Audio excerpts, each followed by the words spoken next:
Hi, I'm Devon and this is Greg, and we're here to teach you how to build a Missy Trap. But first, by way of background, Greg and I are both volunteers for Retrieve a Golden of Minnesota. This is a golden retriever rescue organization. We have volunteered in a number of lost dog cases over the years. What we learned is, when it comes to catching a skittish dog in particular, we had access to a conventional live trap. One of the smaller kinds, looks kind of like a dog crate. And we found that skittish dogs especially don't want to enter it. It's too small. And often volunteers who aren't trained necessarily on the trap don't set it up properly. And so a dog can actually go in it and it won't trip the door. Well, a few months ago, we got word of a dog up in northern Minnesota, a newly adopted golden retriever from a puppy mill, who bolted out of her owner's house and disappeared. Now these folks lived up way in the north woods of Minnesota, and their property butted up against basically wilderness. They were very concerned that Missy was loose among known wildlife. Bears, coyotes, even wolves were commonly seen in this area. They were able to locate her whereabouts using a trail cam, and so they put out a conventional live trap the size of a dog crate and actually captured Missy standing on the trap, going in the trap, stealing the bait, but not entering it fully enough to get captured. So Greg and I had been talking about the need for a live trap, and when the Missy case happened, Greg sprang into action. He said he'd had in mind a design for this trap, and so he built it basically overnight. And the first night it was put out, Missy was caught. And so we named the trap after her. Greg made some refinements in the design, and we wanted to share this with other rescue groups, particularly if you have skittish dogs that are difficult to catch, won't go up to people. Here we have the fully assembled trap. In its fully set up position, it is about 12 feet long, just under 12 feet long, and about 6 feet wide at its widest point. It's very large, it's very inviting for the dog to walk into, and doesn't feel confining. It's even got the open top, as you'll see. So to build this full configured trap, you would need 3 of the 16-foot panels that are sold in 5 feet tall, and you cut it down. The horse panels we're recommending are 16 feet long. You'll be able to get 4 sections out of one panel. Be sure to leave some space between each section. Cut down the first panel like this. Cut down the second panel the same way. On the second panel, you'll also cut out the gate opening, like you see here. Greg will get into the details of that a bit later in the tutorial. On the third panel, you'll cut out the gate itself. More on that later too. Lastly, you'll have enough panel to cut out the optional floor skirting, to use if you're concerned about the dog digging out from underneath the trap. At 16 feet long, these panels are not very easy to transport, so bring a bolt cutter or hacksaw with you to the store and cut them in half so they'll fit in the back of a pickup. Hi, so what we have here is a section of the paneling that we use for the Missy Trap. This particular paneling is made of a material that's welded fence panels in a heavy gauge steel. And this is just a small section of scrap that I had left over to give you an idea of what the material is. Now you can purchase these gate panels. This particular piece we purchased in a 16-foot long by 5-foot tall large panel, which I then use an angle grinder to cut down to smaller sizes. You could also use a bolt cutter or even a hacksaw if you have time, but the angle grinder with a cutoff wheel works really well to just cut those panels down to whatever size you need. Being that this trap was more or less intended for larger breed dogs, we knew we wanted to have a 5-foot high panel or trap height, overall height, and for portability so that we could fit the panels into small SUVs or certainly pickup trucks. What we decided was the width of the panel I cut down to 3 foot 8 inches. So with each of these squares being 4 inches by 4 inches, it was very easy to measure out and cut to the right size. When selecting the gate panels or the fence panels to purchase, be cognizant of the size of the squares on the paneling. This particular paneling that we purchased the squares are 4 inch by 4 inch. So for large breed dogs, it's very safe for smaller breed dogs, it may be possible for them to reach their head through if they're trying to escape the trap and possibly choke or harm themselves. So they do sell other paneling sizes, both, again, with a 16-foot length, but the squares are a different shape. The other one I saw was a 2-inch tall by 8 inches wide. So that would be a safer panel to choose if you're building a trap intended for a smaller breed dog possibly. So what we have here is, I've got my angle grinder in hand, I've got a metal cutoff wheel installed on it for cutting the fence panels, and I've got a small piece of scrap fencing panel here that I'm going to show you how I use the grinder to cut the pieces to the right size and cut the gate opening and such. So you'll definitely want to wear your eye protection and your ear protection for this, and be wary of where the sparks fly, and be very careful with the angle grinder.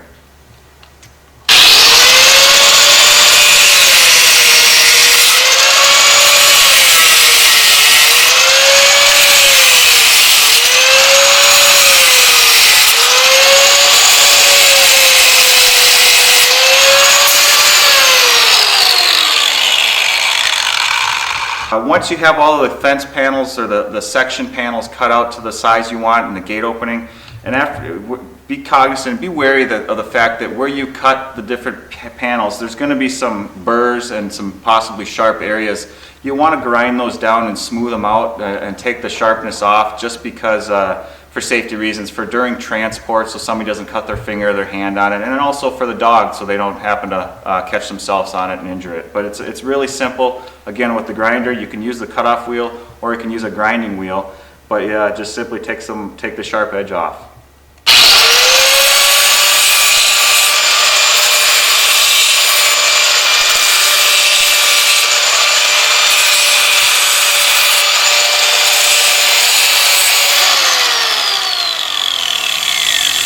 This will be the gate panel. You'll see we've got a hole cut out here in the center down below, and this is of course where the dog would enter the trap. Now keep in mind that you want to have at least one row of squares at the bottom, just to provide for rigidity and strength at the bottom of this gate panel. And then I've also got it offset from the center just a little bit, and I'll explain why and a little bit later why you need those.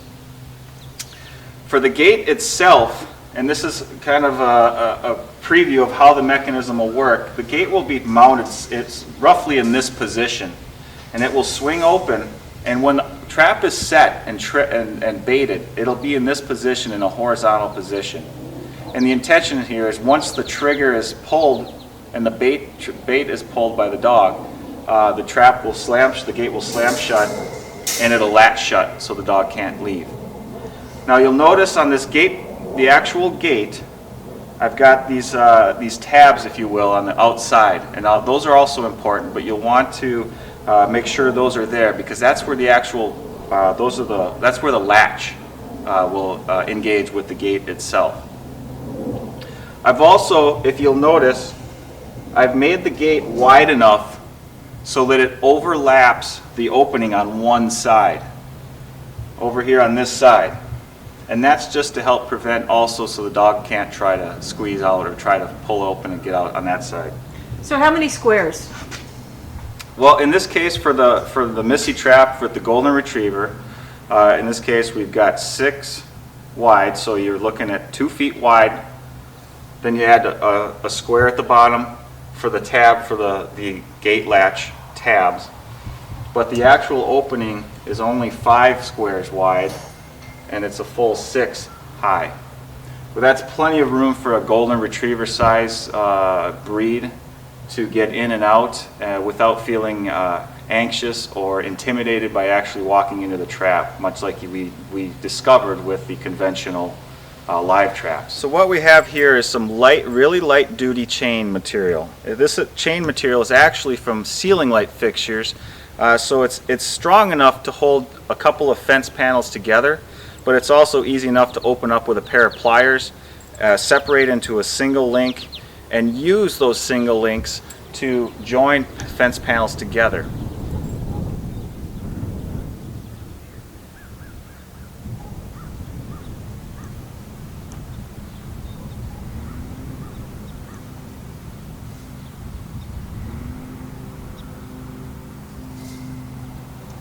So here we have again the gate panel itself, And it's critical that the gate panel and the gate itself are as flat as you could possibly get them to be. This material tends to have some arcing to it or some bowing to it. So in order for the gate to properly operate and latch, we want to make sure that the gate itself doesn't have any curvature or is as flat as you can possibly get it, along with the gate panel. That's just to ensure proper engagement when the trigger is pulled.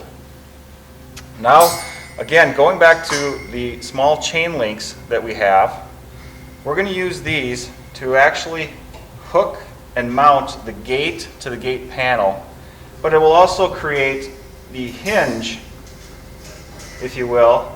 We're going to mount 6 of these going across, all 6 of the chain links, and it'll create the hinge of the actual gate for the gate panel. Now I've found that it's much easier to install these 6 across here when the panel is laying flat on the ground. So we'll go ahead and do that now, and we'll show you the result here in a moment.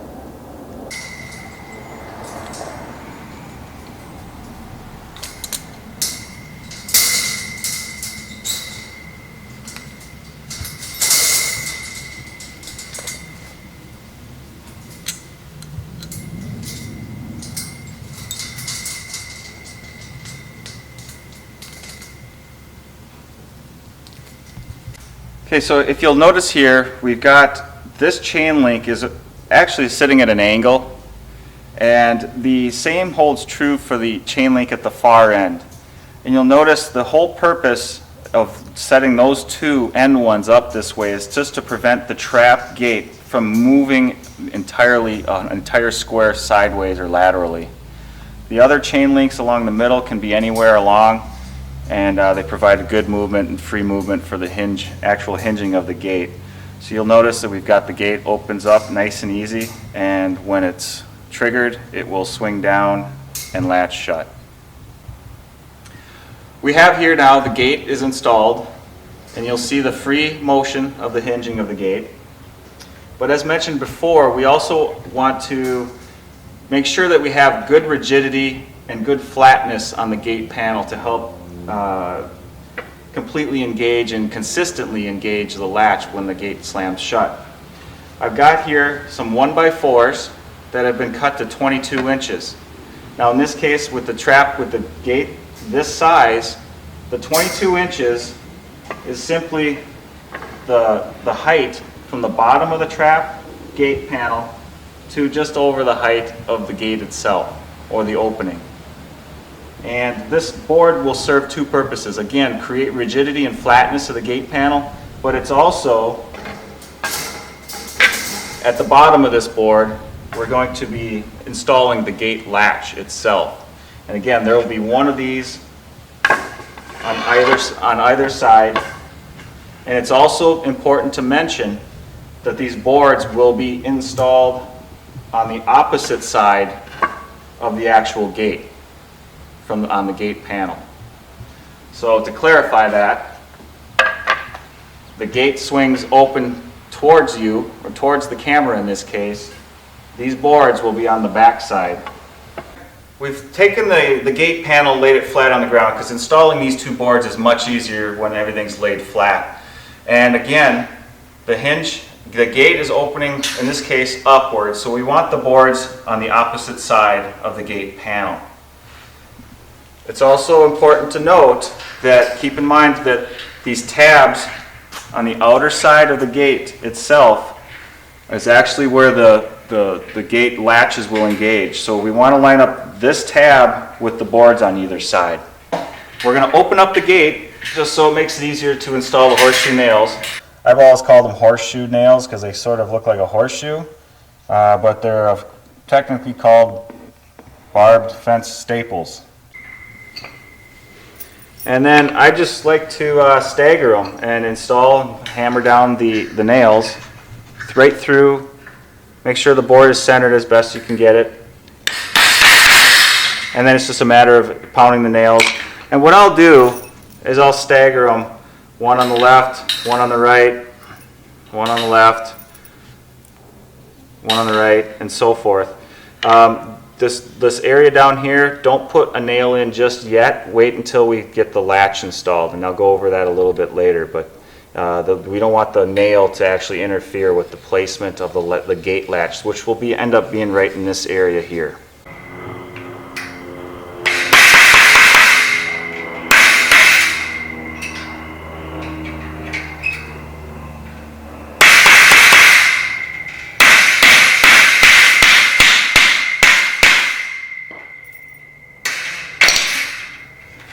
So what we have here is the actual gate latch that we're going to use. I've purchased two of these. Again, there's going to be one on each side of the gate that will engage with those two tabs on the gate itself.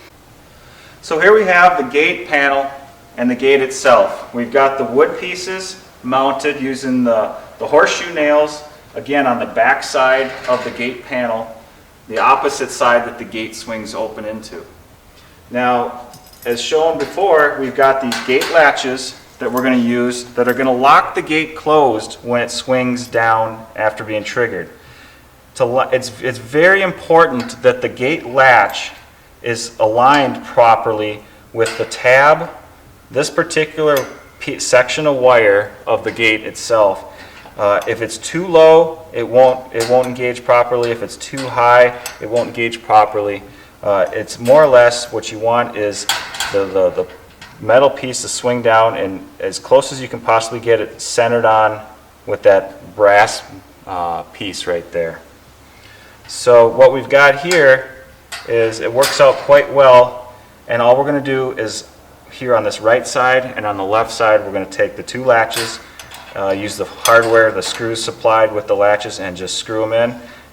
And when the gate is locked or swings down, you can see it'll latch nicely.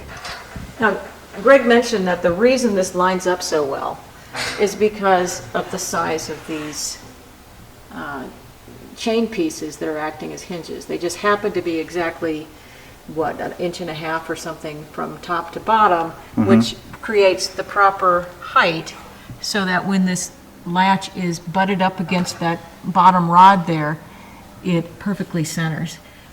If you're not using exactly the same chain length, though, you may have to adjust for that little differential.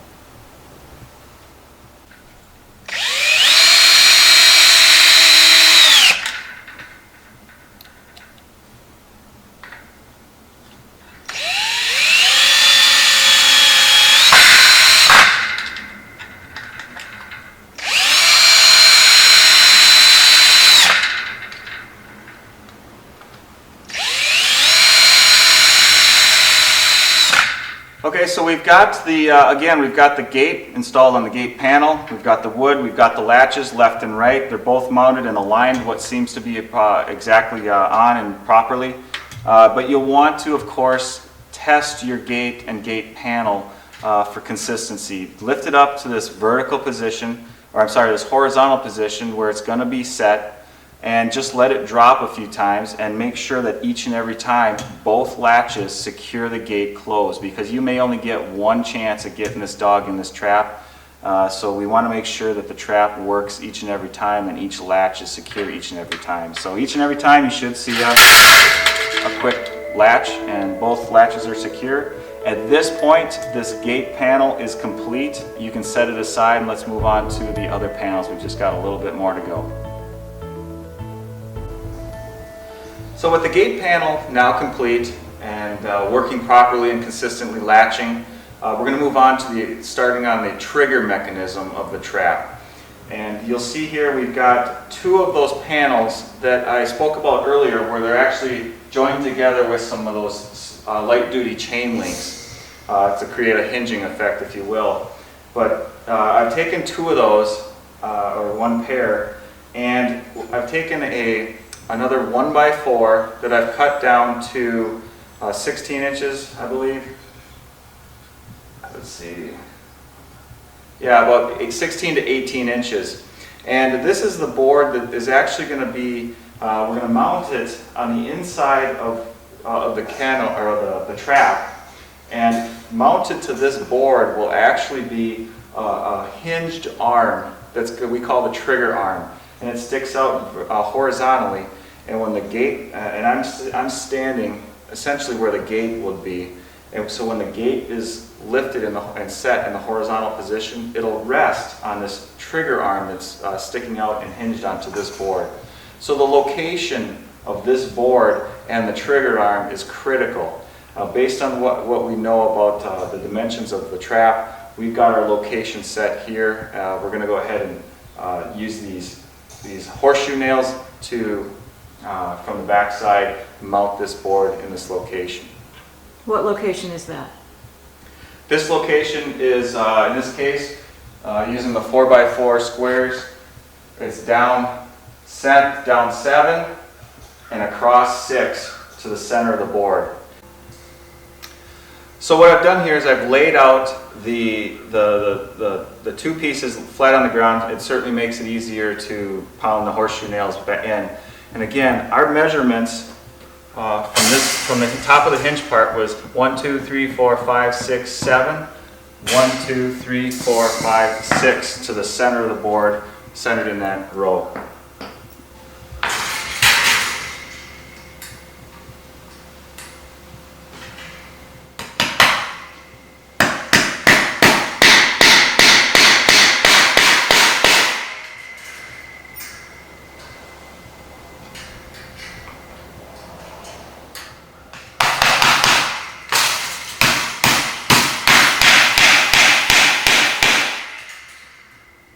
So if you'll recall, the two gate latch packages that we used for the gate itself, we only used that one piece, the latch.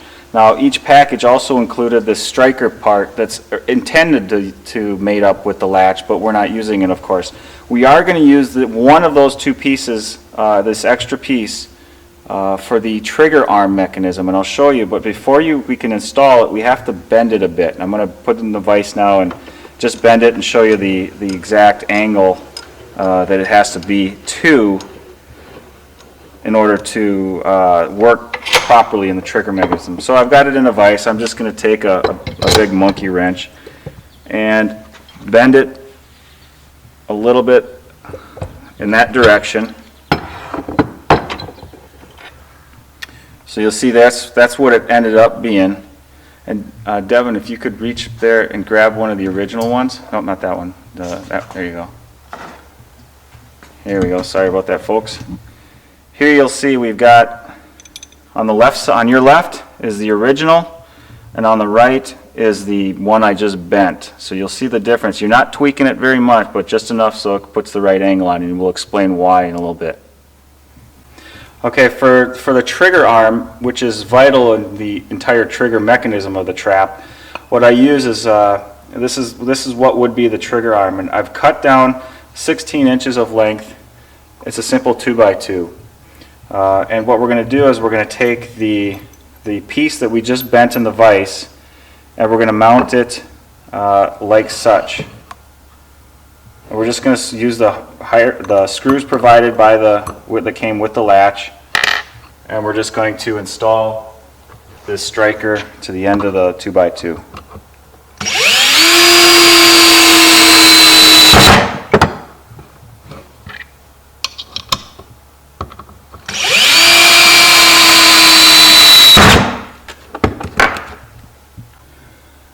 So now we have again we have the trigger arm, and we have the hinge, and we're going to mount the trigger arm to the hinge. Now I want you to make note of the orientation here. We want to be able to have the full motion of the hinge in this direction, and in relationship to the hook, and I'll move this slowly so we can relate it, but full motion of the hinge towards you in the camera. And you'll notice that the hook, the bend that we put on it, the extra bend, is actually pointing away from you. I'll rotate this slowly so you can see which direction it is. But that's important that the hook is there, the strike is in that direction, the hinge is in front with the board on the back side, and you get the full motion of the hinge because that'll be vital for the trigger actuation. So I'm going to go ahead and mount this hinge. I've already pre-drilled the holes for the bolts. So we'll just put the screws through.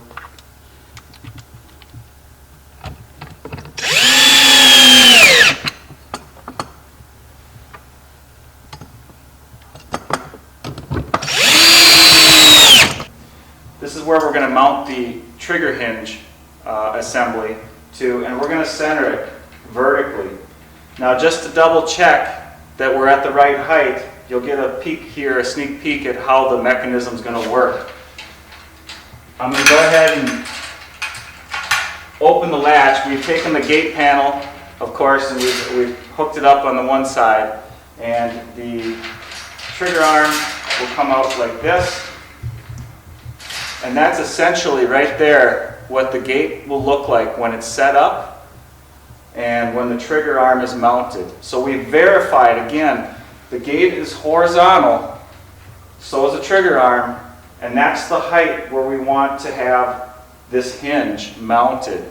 We've also verified that the length of the trigger arm is proper, so that the gate merely sets down on top of the trigger arm right there on the wood piece. Just barely hits the corner of it. It just barely hits the corner. Now, the other important part is this striker, there's going to be a hook or a chain link that's going to go around that. So when the trigger is pulled, or the bait is pulled, and the trigger, this gets pulled, that's what happens. The gate closes, the trigger arm is free flowing now.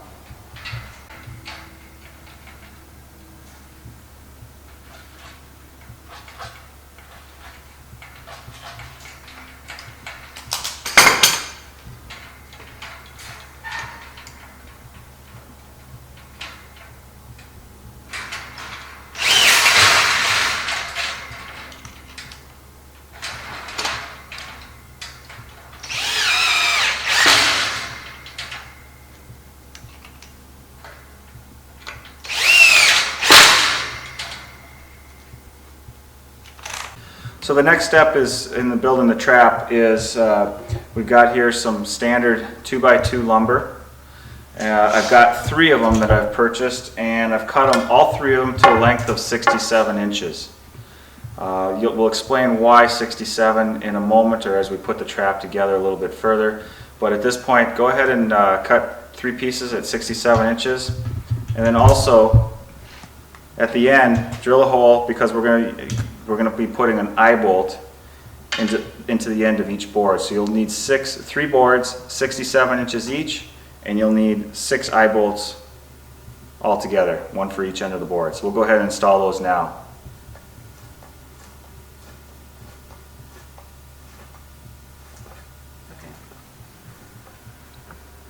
So what we have here is the 4 components of the bait end of the trigger mechanism. This will be tied up to a rope, but we've got a large eyebolt, a 3/8 inch diameter, with an accompanying nut and an accompanying wing nut. And of course, we're from Minnesota, so we've got a hockey puck. Now we're going to drill a hole through the hockey puck so we can slide it up the eyebolt, and we'll show you how it all goes assembled here in just a moment.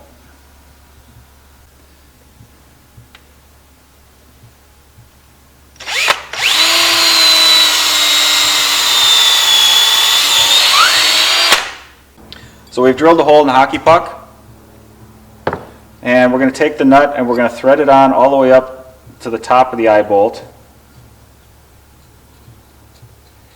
And then from there,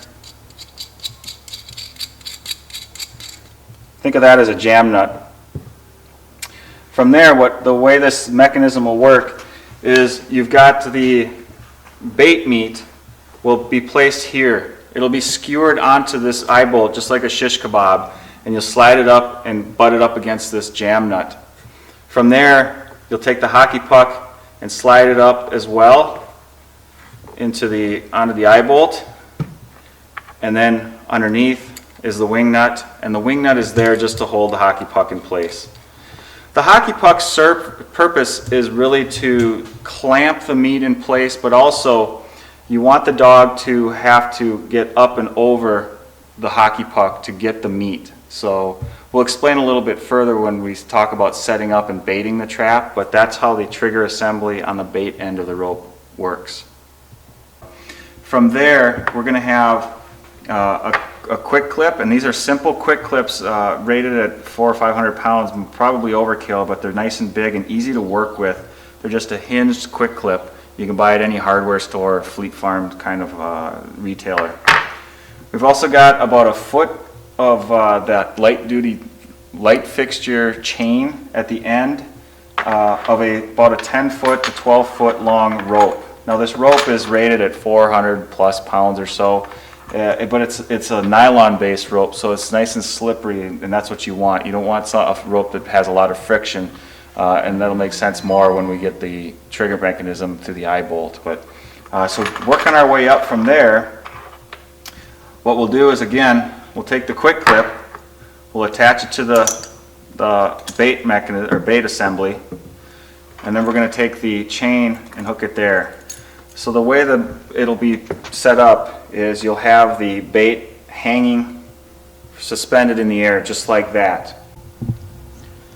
So now that we've got the eye bolts in, one eye bolt in each end of each of the three boards, as you can see here, we've got one more eye bolt to install.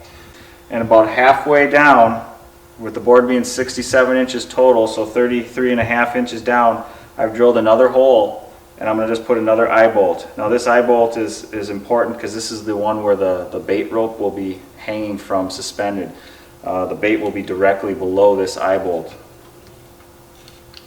So we'll just install this in, and then we'll start setting up the trap. What I always do is I start with these three panels that are permanently fixed together. And because they'll stand up on their own, you can bend them and fold them at their joints just like they are here. Now this is a good time to talk about trap placement. Ideally, setting the trap on a level ground is best. And of course, a soil or a location where the dirt is not diggable or easy to dig out of. We've chosen my yard here, it's grass. There's often cases where you may not be able to set it up on a level surface. And that's what we're doing here, is we're not going to set it up on a level surface to show that what you would want is to have the gate end of the trap at the lowest point of the slope. So the slope on this particular case is going down that way. We're going to put the gate at that end. This will be the back end of the trap. So again, I've started here with the three pieces. The next step is to join the two other permanently fixed parts. I'm just going to bring these over, and I'll fold this one in a little bit so it stands up on its own, and then it's just a matter of clipping them together with these quick clips.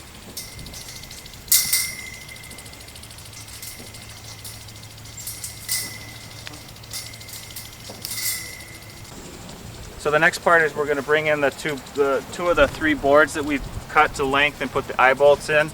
Again, these are just to create rigidity in the top part of the trap. You'll notice that what I'm going to do is take the trigger rope and set it so that the eye bolt is pointing straight down, and then you can just set it on top here. And one thing I'd like to point out is the way we've color coded so that it makes for easy assembly and setup for anybody who may not be familiar with the trap. You'll see that this end of the board is painted black to match this end of this corner. Over here we've got green to green, and there's other colors for the other boards to make sure that it's more or less foolproof on assembly.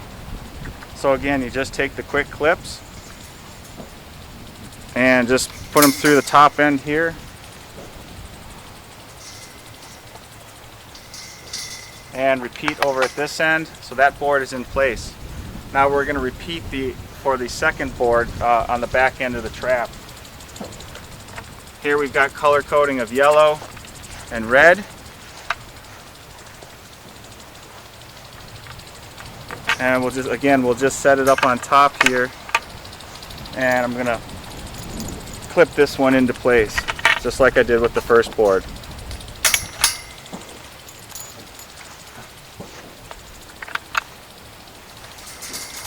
And because they're cut to the specific length, you'll form a pretty good angle back here, nice crisscross. It's also important to point out that we've set it up so that the first board that we put in with the eye bolt is pointing straight down, or I'm sorry, is underneath the second board. You want the second board to be on top so that the eye bolt isn't interfered with by the second board. This is the trigger arm panel, and set this into place. And I fold that just a little bit so it stands up on its own. And then again, it's just a matter of putting these quick clips together all the way down.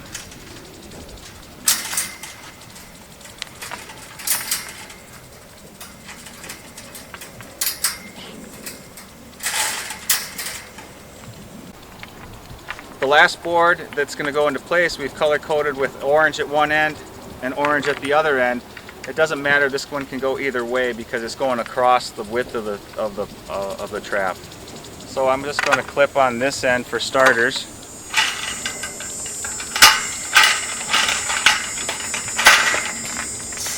And then repeat over on the other side.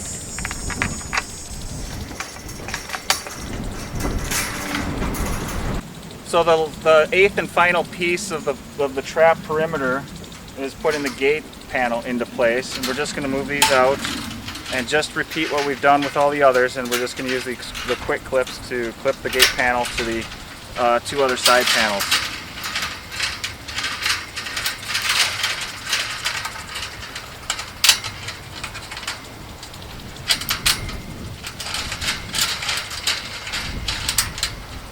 And repeat over on the other side.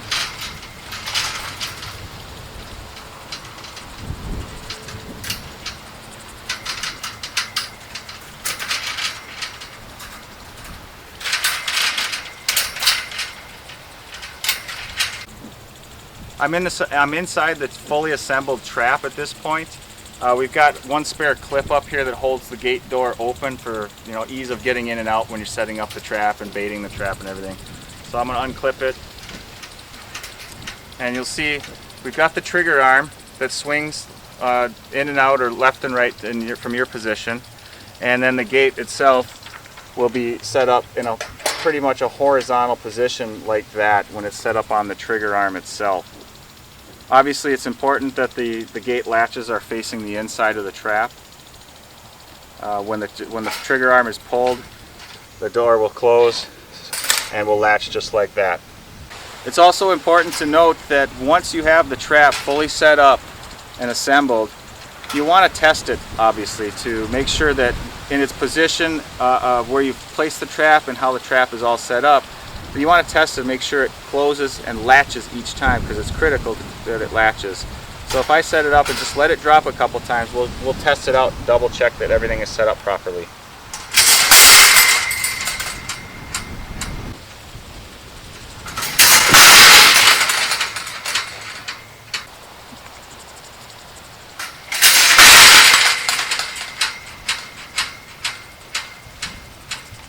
Now we're ready to actually bait the trap and set the trigger and make the trap ready for capturing the dog, basically.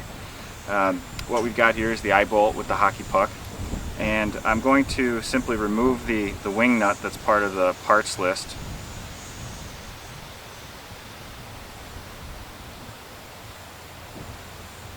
And remove the hockey puck.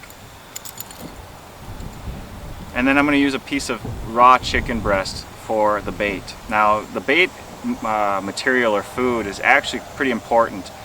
You want to use something that doesn't tear apart easily. A chicken breast or a raw steak or a partially cooked steak is great. If you use a burger patty or a turkey burger patty, that's bad because that tends to crumble and the dog can sit and nibble little pieces off and it falls apart while it's sitting up on the bait, it's on the hockey puck. So we found that chicken breast is an ideal if you especially, and most dogs love chicken breast. So all you do is you skewer the bait onto the eyebolt and then slide the hockey puck back on and then secure the hockey puck in place by threading the wing nut back on until it's relatively hand tight. Now the idea here is to have the bait so that it's partially hanging over the puck just a little bit. You don't ideally, I think if you have the bait too far over, the dog may be able to snare just that little part. So we think that having the bait just like that, you use the hockey puck more as a platform if you think about it. The other idea is possibly the dog will actually, in thinking that the hockey puck is part of the bait, it will grab on and clamp onto the hockey puck itself and pull the whole bait system down, which is then going to trigger the trap door to close, of course. So now that we have the bait in place on the hockey puck and clamped down, ready for the dog to grab and pull down on the trigger rope, we're going to the other end of the trigger rope. We're going to actually set up the door and the trigger and the gate itself. Now we'll just take the clip at the other end of the trigger rope. We're going to open up the gate, and we're just going to set the corner of the gate onto the trigger arm, as you'll see. And then after that, you simply slide the hook over the gate latch that you bent earlier, and at that point the trap is set and ready to capture the lost dog. One thing that's important to note is we did put a screw in here that sticks up about 1/2 inch. That's to prevent this trigger arm from actually going too far this way and actually getting hung up. It's more of a safety method to prevent it, so therefore the trigger arm can only go that far before it runs into the screw itself. And again, set the hook, and there you go, it's all set up. Okay, so one last thing for the setup of the trap when you're setting it up and baiting it is we recommend stakes, and this is again to just add to the stability and help prevent any potential of the dog getting unruly and tipping the trap over if they get anxious or something inside. So these stakes are really nice. You don't need a hammer or anything to pound them in. You can just use your feet and step on them. They're purchased at Menards, but I'm sure you can get them at any home improvement retailer in the fencing section. And what we recommend, or what we thought would be the best idea, is 6 stakes basically. 1 stake in each, in the side of each panel, driven all the way down. And again, these are nice where you can just step on them, and you don't need a hammer. One per panel right in the middle, and that will help prevent it from tipping over. Also, if you're catching a really tall dog, we use the trap to catch a Great Dane, and we thought, for just to be safe, what we wanted to do was to add a little bit of stability on the width. On the sides, the 2 sides, is we actually put a stake in the ground and tied it up to the side here, up to the top with a rope. For those of you that are trying to capture a dog that you may feel be at risk of actually digging out under the trap once it's captured, there's an easy way that we propose to use some of the extra material you have from the 16-foot full panels, cut them into sections that are about the width of a side panel. The 3'8" across, and it's only about 1.5 feet this way.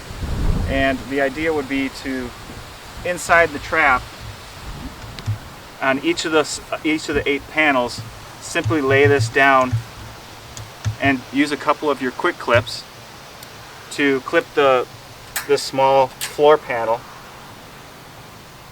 to the actual bottom of the trap panel. With this in place, you may notice that this lifts up a bit, and a really smart dog may be able to lift this up and crawl and dig under. So we do actually recommend that you also stake this down right here, preventing the dog from lifting that side up. And then I'll repeat that for all 8 panels all the way across, or all the way around the trap. As I mentioned before, we typically, as a group, do not use a floor when we set up the trap in the field. We are very adamant about being active in monitoring the trap. Ideally, every 30 minutes to an hour, you want to check the trap to see if the dog is in it or near it, or make sure that there's no other animals that may need to be released from the trap. What we've gotten to use as a group is this really handy tool. This is a cellular trail camera. This is a step up from your typical trail camera that will snap photos and save the photo onto a memory card. This one is very nice in that it will actually snap the photo of the dog, hopefully in the trap, and you can act upon it immediately, because the cellular trail camera will send an email immediately to your email account, so you can act on the fact that the dog is in the trap.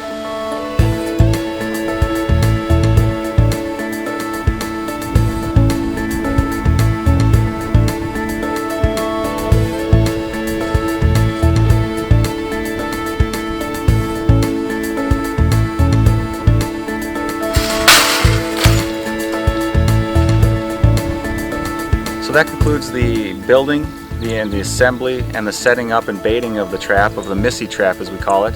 The complete parts list, as best we can describe it, will be listed in the video, and then any questions that you may have with building it or purchasing or assembling or baiting it, feel free to reach out to us in the comments section of the YouTube video. Thank you.